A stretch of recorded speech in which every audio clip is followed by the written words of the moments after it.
नमस्कार. आज आपण एका अत्यंत रंजक आणि तितक्याच गूढ अशा प्रवासावर निघणार आहोत. श्री गुरुचरित्रातील 33व्या अध्यायात लपलेली रुद्राक्षाची काही अद्भुत रहस्य आज आपण उलगडणार आहोत. आपण सर्वजण या विषयाचे जाणकार आहातच, त्यामुळे वेळ न दवडता थेट मुख्य विषयाला सुरुवात करूया.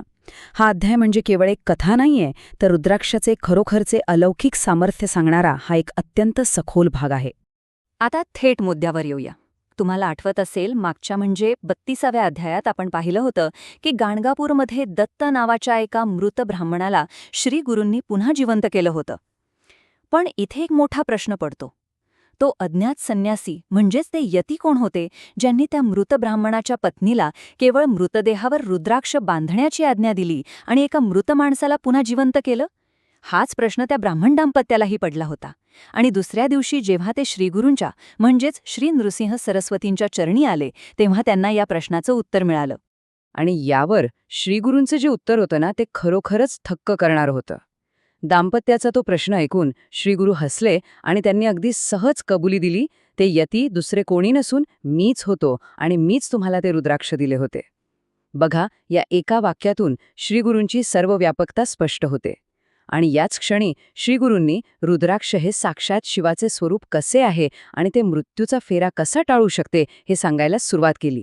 तर या रुद्राक्षाची महती सांगताना श्रीगुरू एका अत्यंत रंजक कथेचा संदर्भ देतात. ती म्हणजे राजा भद्रसेन आणि त्यांच्या संन्यासी पुत्राची कथा. ही कथा आपल्याला थेट प्राचीन काळातील काश्मीर देशात घेऊन जाते. तिथे राजा भद्रसेन नावाचा एक अत्यंत पराक्रमी राजा राज्य करत होता. पण इथे एक मोठा विरोधाभास पाहायला मिळतो. एकीकडे राजाची अफाट राजेशाही संपत्ती आणि भव्य राजवाडे, आणि दुसरीकडे काय, तर त्याचाच स्वतःचा मुलगा राजकुमार सुधर्मा आणि त्याच्या मंत्र्याचा मुलगा तारक, हे दोघेही अगदी विरक्त. या तरुणांना राजवैभवात कसलाही रस नव्हता. अंगाला भस्म फासून आणि गळ्यात रुद्राक्षाच्या माळा घालून ते सतत शिवाच्या ध्यानात मग्न असायचे. आता विचार करा, एका राजाला आपलाच वारसदार असा संन्याशासारखा वागतोय, हे पाहून किती चिंता वाटली असेल, नाही का? आता या समस्येवर उपाय शोधण्यासाठी राजाने थेट एका महान तपस्व्यांकडे धाव घेतली. ते म्हणजे पराशर ऋषी. पराशर ऋषी हे त्रिकालज्ञ होते. राजाने त्यांना आपल्या मुलाच्या या वैराग्याचं कारण विचारलं. तेव्हा पराशर ऋषींनी आपल्या दिव्य दृष्टीने पाहिलं आणि या दोन मुलांच्या अशा वागण्यामागचं जे पूर्वजन्माचं रहस्य उलगडलं, ते ऐकून खरोखरच आश्चर्य वाटतं. आणि हे रहस्य दडलेलं होतं एका माकड आणि कोंबड्याच्या पूर्वजन्माच्या कथेत. चला तर मग या प्रवासाचा घटनाक्रम कसा घडला ते पाहूया. ऋषींनी राजाला सांगितलं की मागील जन्मी सुधर्मा चक्क एक माकड होता आणि तारक होता एक कोंबडा. हे दोघे महानंदा नावाच्या एका वेश्येच्या घरी राहत होते. एका खेळकर क्षणी महानंदांनी त्यांच्या गळ्यात रुद्राक्ष बांधले. दुर्दैवानेच एका आगीत त्यांचा मृत्यू झाला. पण विशेष म्हणजे मृत्यूच्या वेळी गळ्यात रुद्राक्ष असल्यामुळेच वर्तमान काळात ते थेट निष्ठावान शिवभक्त राजकुमार आणि मंत्रीपुत्र म्हणून जन्माला आले. हा आत्म्यांचा प्रवास खरोखरच अद्भुत आहे. आता इथे एक गोष्ट नक्कीच लक्षात घेण्यासारखी आहे. या संपूर्ण बदलाच्या केंद्रस्थानी होती ती महानंदा. ती वेश्या असली तरी ती अत्यंत निस्सीम शिवभक्त होती. तिनं अगदी सहज, केवळ कौतुकाने आपल्या घरातील त्या माकड आणि कोंबड्याच्या गळ्यात रुद्राक्षाच्या माळा बांधल्या होत्या. तिच्या त्या एका साध्या, नकळत केलेल्या कृतीने त्या दोन प्राण्यांच्या मुक्तीचा मार्ग खुला केला. नेमकं काय घडलं ते पाहूया. अचानक एका रात्री महानंदाच्या नाट्यमंडपाला भीषण आग लागते. आता तिथे बांधलेले ते प्राणी पळून तर जाऊ शकत नव्हते, त्यामुळे आगीत होरपळून त्यांचा मृत्यू होतो. पण सर्वात महत्त्वाची गोष्ट म्हणजे मरणाच्या त्या भीषण क्षणीही त्यांच्या गळ्यात ते पवित्र रुद्राक्ष होतेच. आणि याच एका कारणामुळे प्राण्यांचा जन्म असूनही त्यांच्या सर्व पापांचा नाश होतो आणि त्यांना मुक्ती मिळते. यावरूनच आपल्याला रुद्राक्षाच्या खऱ्या अलौकिक सामर्थ्याची प्रचिती येते.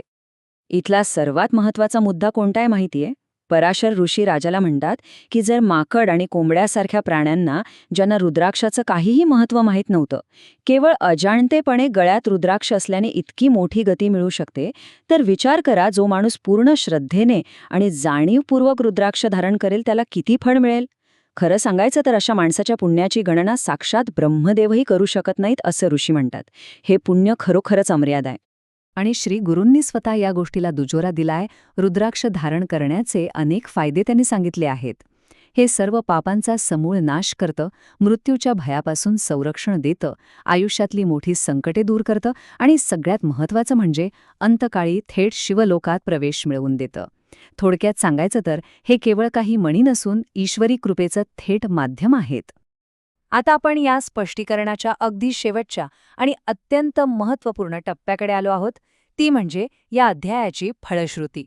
प्राचीन ग्रंथांमध्ये प्रत्येक अध्यायाच्या शेवटी फळश्रुती दिलेली असतेच. श्री गुरूंचा आशीर्वाद आहे की जो कोणी भक्त हा 33वा अध्याय मनोभावे वाचतो किंवा अगदी आजच्यासारखा एकाग्रतेने ऐकतो आणि समजून घेतो, त्याला प्रत्यक्ष रुद्राक्ष धारण केल्याचंच महान पुण्य मिळतं. इतकंच नाही तर त्याच्या घरातील सर्व दुःख आणि दारिद्र्य कायमचं नष्ट होतं. हे ऐकल्याने नक्कीच आपल्या आयुष्यात एक सकारात्मक ऊर्जा निर्माण होते. आता जाता जाता एका गोष्टीवर नक्की विचार करा. आजच्या ह्या वेगवान आणि सांसारिक मोहांनी भरलेल्या जगात आपला खरा आध्यात्मिक आधार कोणता आहे? राजकुमार सुधर्मा आणि तारक यांच्यासाठी तो भस्म आणि रुद्राक्ष होता. आपल्यासाठी तो काय असू शकतो? श्री गुरुचरित्रातील हे सखोल चिंतन तुम्हाला नक्कीच अंतर्मुख करेल. आपण पुन्हा भेटूया अशाच एका नव्या आणि रंजक रहस्यासह. तोपर्यंत हा विचार नक्की मनात असू द्या.